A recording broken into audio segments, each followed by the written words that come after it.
I guess you could say I lived a straightforward life, working for my dad's company. He built it from scratch, and it's one of those big, bustling trading firms downtown. I stuck to my job, didn't really date much.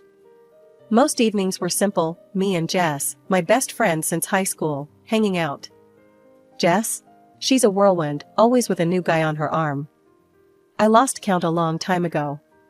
One Monday morning, Dad called me into his office, a rare occurrence since he liked us to handle our own corners of the business. "Nellie, I want you to meet someone. This is Tom." He gestured to a man standing beside him, looking all sharp in a business suit. "Tom's joining us from the West Branch. Thought you might show him the ropes." Tom stepped forward, sticking his hand out. "Nice to meet you, Nellie. Heard a lot of good things." His grip was firm, his smile a bit too polished. "Likewise," I replied, trying not to sound too uninterested. I was used to new faces around, but there was something about Tom that didn't sit right. Maybe it was his too smooth demeanor. As weeks turned into months, Tom and I worked closely, and his relentless charm started to chip away at my initial reservations. He'd drop by my office with a coffee just how I like it, black, no sugar, or he'd offer a casual, "Need a hand with that?" whenever I was buried under reports. Then there were the lunches. It began as group things, but somehow we'd end up splitting from the crowd, just the two of us. I wasn't sure when the shift happened, when my thoughts about him started to warm, but they did. Jess, of course, was less than thrilled. We were at her place, a cozy, cluttered apartment she never seemed to stay in long enough to clean. "You're spending a lot of time with the new guy," she noted, eyebrow raised as she sipped her wine. "Yeah, so? He's nice. Nicer than I thought," I defended, feeling a strange need to protect my budding feelings from her scrutiny. "Nice," she mimicked, making it sound like the dirtiest word in the world. "Just be careful, Nell. Guys like that, they know how to make a girl feel special, then bam, they're on to the next conquest." But I didn't listen, not really. It felt too good to have someone see me, really see me, even if it was through what Jess called charm-tinted glasses. It wasn't long before Tom asked me out properly. No work excuses, no accidental meetings. Just a straightforward, "Would you like to have dinner with me?" I said yes. I didn't think much about where it might lead. The day I said yes to Tom wasn't like in the movies. There were no fireworks, no dramatic music swelling in the background. Just a quiet yes at the little Italian place we'd made our spot. He looked like he won the lottery, and honestly, so did I. In the blur that followed, wedding planning took over. My mom, bless her heart, was all over it like white on rice, bustling around with more energy than I'd seen in years. "Nellie, darling, do you like these flowers? What about this color for the bridesmaids?" It was endless. Tom leaned back in his chair during one of the planning sessions, his eyes scanning over the catering menu. "Babe, as long as they have those little shrimp things you love, and maybe some steak, I'm good." Mom shot him a look, her hands on her hips. "Thomas, it's not just about the food. We have to think about the venue, the guest list. Speaking of which, how many are you bringing?" "Oh, just a few folks. My sister, her kids, a couple of buddies from work," Tom replied, trying to sound casual, but I caught the slight tension in his voice when he mentioned his sister. His sister, Sarah, was a single mom with twins. I hadn't met her until the wedding day, and she was as frazzled as any solo parent with two hyper 3-year-olds would be. She was nice, though, kept apologizing for the kids running around like pint-sized tornadoes. Jess, ever the firecracker, was instantly by my side when she saw me stressing over the details. "Nell, chill. It's going to be perfect. You worry too much." I laughed, nudging her with my elbow. "Easy for you to say. You just have to show up and look pretty." The wedding itself was a blur of faces, music, and dancing. I remember looking out at all the people who'd come to celebrate with us, feeling like I was in some kind of dream. Tom was right there, always within reach, his hand finding mine, his smiles just for me. After the honeymoon, which was a week of beachside bliss, reality kicked back in. We moved into the house my parents gifted us, a cozy, Two-story place with a garden that needed some love. It was ours, though, and that felt huge. One evening, after most of the boxes were unpacked, we collapsed on the sofa, a mess of takeout containers between us. "We really did it, huh?" Tom said, a goofy grin on his face as he threw an arm around me. "We did," I agreed, leaning into him. "Feels like playing house, doesn't it?" "Best kind of play," he chuckled, kissing the top of my head. "You're okay with this, right? Me working and you?" I knew what he was asking. We'd talked about it before, the idea of me being a housewife. It wasn't something I ever thought I'd want, but with Tom, it seemed right. "Yeah, I'm good with it. I want to make this a real home, you know?" "Yeah, I know." He squeezed my shoulder. "And hey, maybe soon we'll be adding a little more noise around here, huh?" I smiled at that, the thought of kids running around, filling the house with even more life. "Yeah, maybe." We sat there for a while, just enjoying each other's company, the quiet hum of our new life surrounding us. It felt right, like we were exactly where we were supposed to be. Months turned into years, and that little hope of adding the sound of tiny feet running around the house started to wear me down. Every month was a cycle of hope and disappointment. It wasn't supposed to be this hard, was it? People have kids every day. Why was it different for us? I remember sitting in the doctor's office, feeling like I was about to get my report card. The room smelled like antiseptic and something floral that was probably meant to calm nerves, but just made me more anxious. "Well, Nellie," the doctor started, looking over her glasses at me after checking all the test results. "Everything seems normal. These things sometimes take time. Just keep trying, and try not to worry." Tom was trying to be supportive, but I could tell it was getting to him too. One night over dinner, he reached across the table, taking my hand. "Hey, we're in this together, okay? We're a team, right?" "Right," I agreed, but part of me wondered if I was letting him down. Jess was a whirlwind of support and blunt pep talks. "You're stressing too much. It's like trying to catch a butterfly with a net. Just chill." I rolled my eyes, though her words did ease the tension a bit. "Easy for you to say.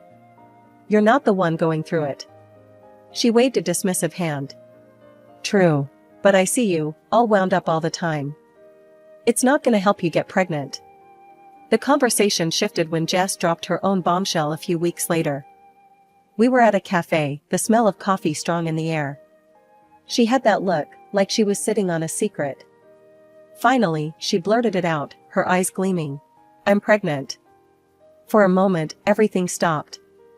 The cafe noise faded into the background, and I felt a mix of joy and an inexplicable sting. Jess, that's amazing." I managed, my voice brighter than I felt. "Yeah, it's kinda crazy, right? I mean, I wasn't even trying," she added, then winced, realizing how her words might sound to me. "Who's the dad?" I asked, genuinely curious, despite the ache in my chest. She shrugged, her expression unreadable. "Just some guy. You don't know him. Anyway, we're not together or anything. It's just me and this little bean." I nodded, the news settling in. I was happy for her, really. But it was a stark reminder of what I didn't have. As we talked more, her excitement infectious, I felt my own worries slip away, replaced by something like hope. Maybe not all paths were straight. Maybe some had detours that still led to beautiful places. The months after Jess had her baby boy were a whirl of emotions. I visited her as soon as she was settled back home, carrying the plush, overpriced baby blanket I'd picked out, something soft enough for royalty. Jess seemed overwhelmed but happy, a tired smile permanently etched on her face. "God, Nellie, it's insane. I barely have time to shower, let alone host visits," she confessed as we sat on her cluttered couch, her new baby cradled in her arms. "I totally get it," I reassured her, trying not to feel sidelined. "Just know I'm here, whenever you need a break or just want to scream into a pillow." Back at home, things were different. Tom's weekend trips to help his sister, Sarah, with her twins, became more frequent. Every time he packed up for another visit, I offered to come along. "Let me help, it'll be fun. The kids are great," I'd suggest, trying to sound cheerful. "Nah, you don't need to deal with all that chaos. I got it," he'd insist, shutting down the conversation before it could grow. "Sarah's going through a lot. I just want to be there for her, you know?" So, I stayed back, filled the silence of our home with new projects. I bought gifts for the twins, soft toys, and books, things I hoped would make their days brighter.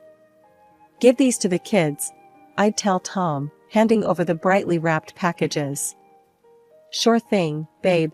They'll love this," he'd say, packing them away in his overnight bag. One Saturday, with Tom away supposedly buried in kid duty, I headed to the mall to pick up some new tablecloths and napkins for our home. Something to brighten up the place. As I walked through the aisles, picking through patterns and fabrics, a familiar laugh caught my attention. There, in the middle of the mall, was Sarah, her twins tugging at each corner of her purse, none the worse for wear. Surprised, I approached them, my heart starting to race for reasons I couldn't pin down. "Sarah, what a surprise!" I exclaimed, perhaps a little too loudly. "Nellie, oh my goodness, it's so good to see you."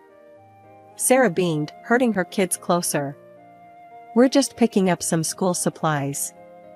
We decided to grab coffee at a small cafe inside the mall. As we settled down, the kids distracted with some coloring books, I ventured cautiously, "So, Tom's been a big help on the weekends, huh?"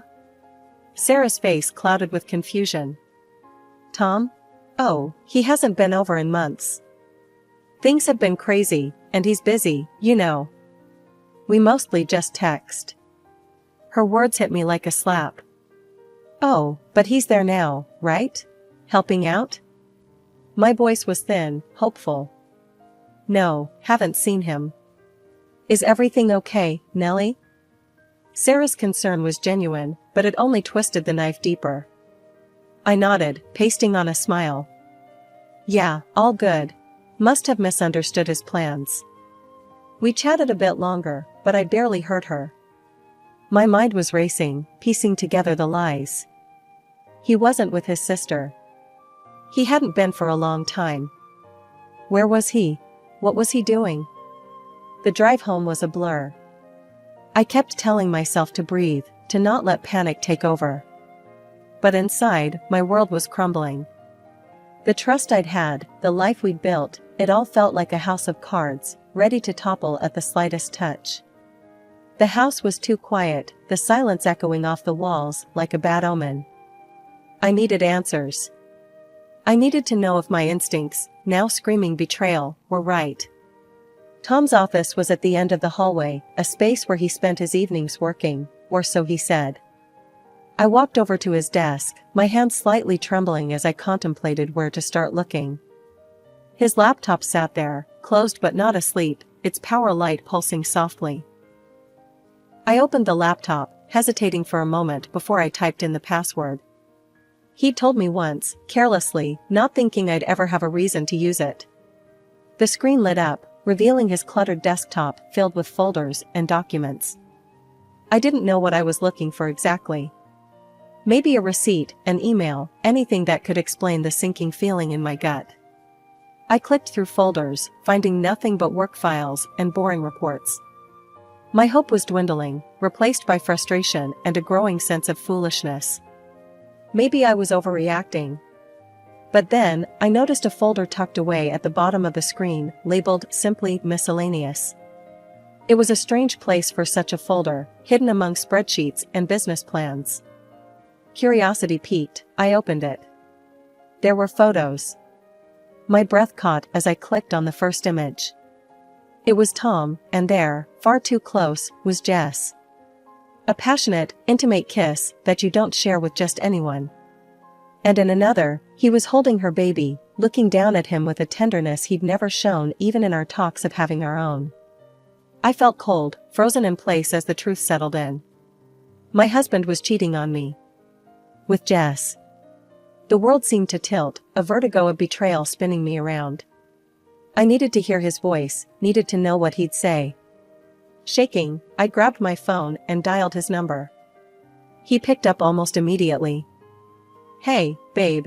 Tom's voice was casual, too casual. "What's up? Where are you?"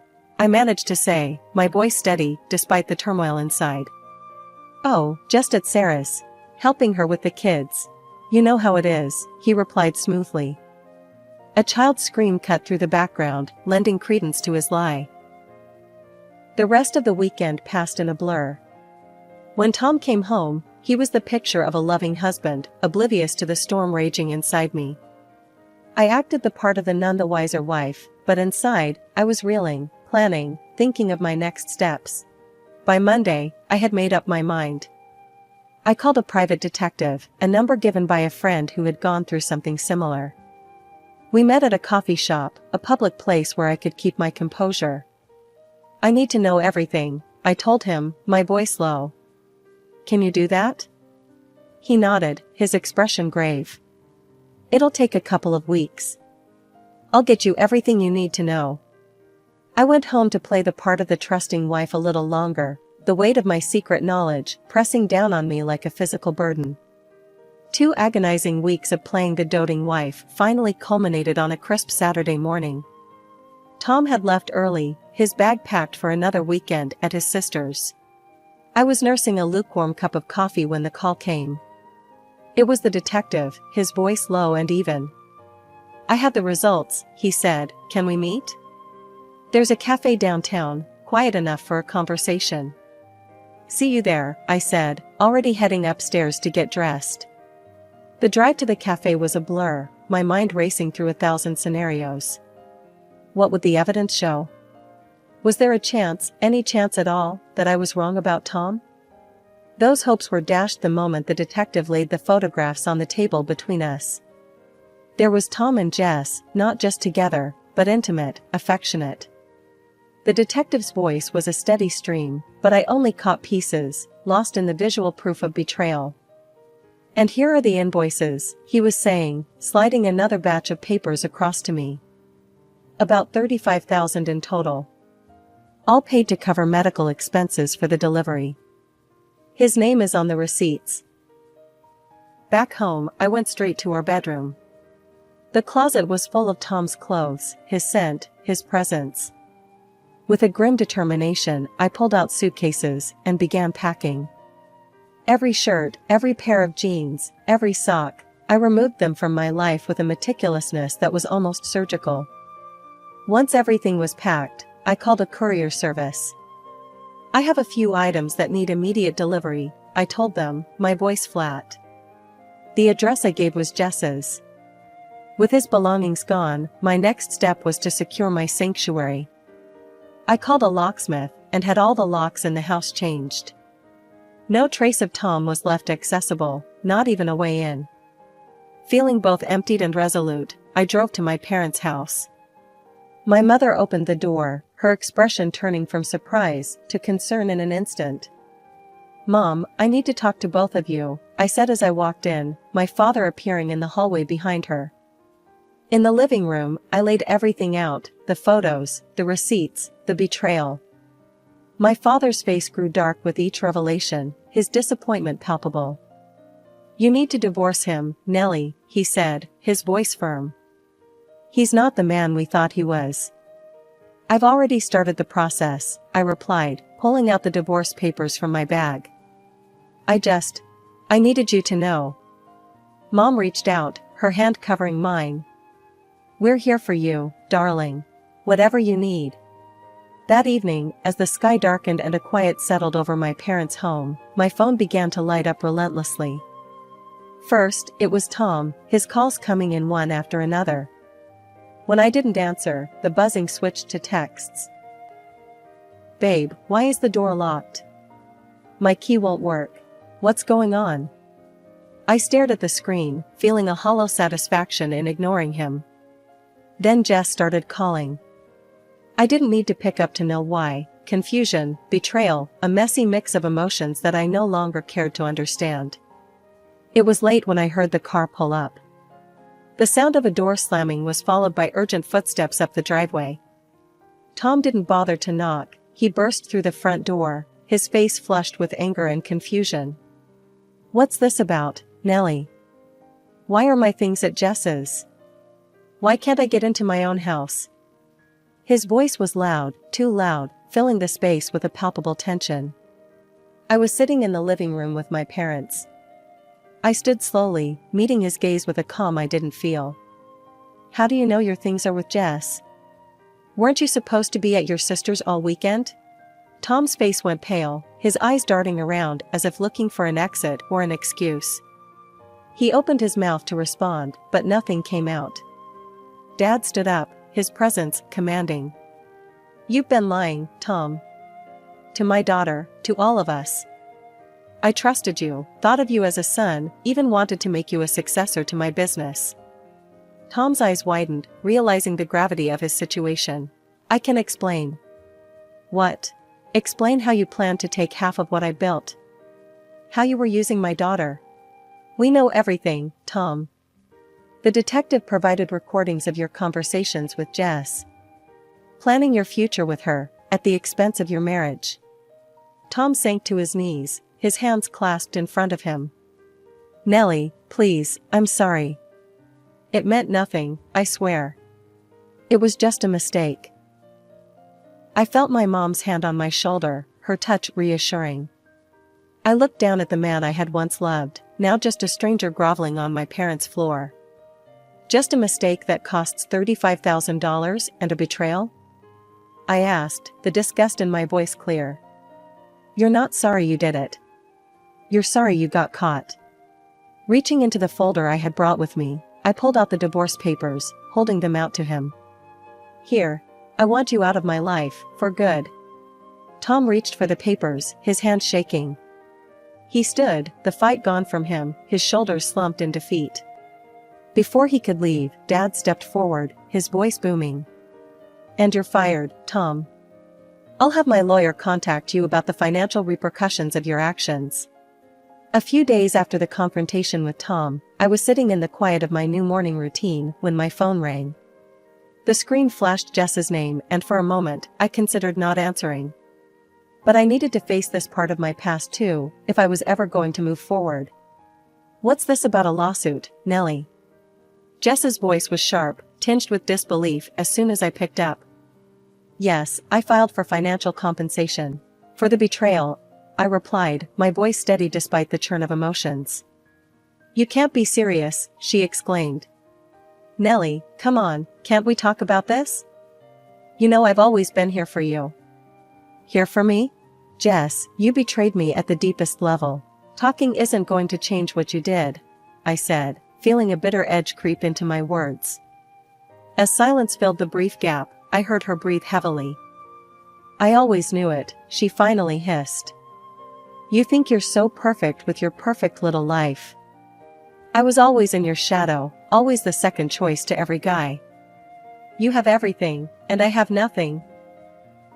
Jess, feeling inferior doesn't give you the right to destroy other people's lives. I'm sorry you felt that way, but it doesn't justify what you did," I replied, my voice cold and distant now. I hung up, cutting off any further venom she might have spewed. The lawsuit went to court, and it was as messy and painful as I had anticipated. But in the end, the judge ruled in my favor. Tom and Jess were ordered to pay a significant sum in damages. It wasn't about the money, no amount could undo the betrayal, but it was about acknowledgement, about seeing some semblance of justice. Word got around, as it always does in small towns. I heard from mutual friends that Tom had indeed married Jess, but the marriage crumbled just as quickly when he discovered her child wasn't his. The irony of it all would have been laughable if it hadn't been so tragic. Tom tried to reach out once, a feeble attempt to apologize or explain, perhaps looking for some absolution I wasn't ready to give. I didn't need his explanations anymore. His actions had spoken more clearly than his words ever could. He ended up drifting from one low-paying job to another, his once promising career in shambles. As for Jess, life had become a struggle, raising her child alone without the affluent lifestyle she had tried to secure by betraying me. I sometimes wondered if she regretted her decisions, if the harsh reality of her actions had finally sunk in.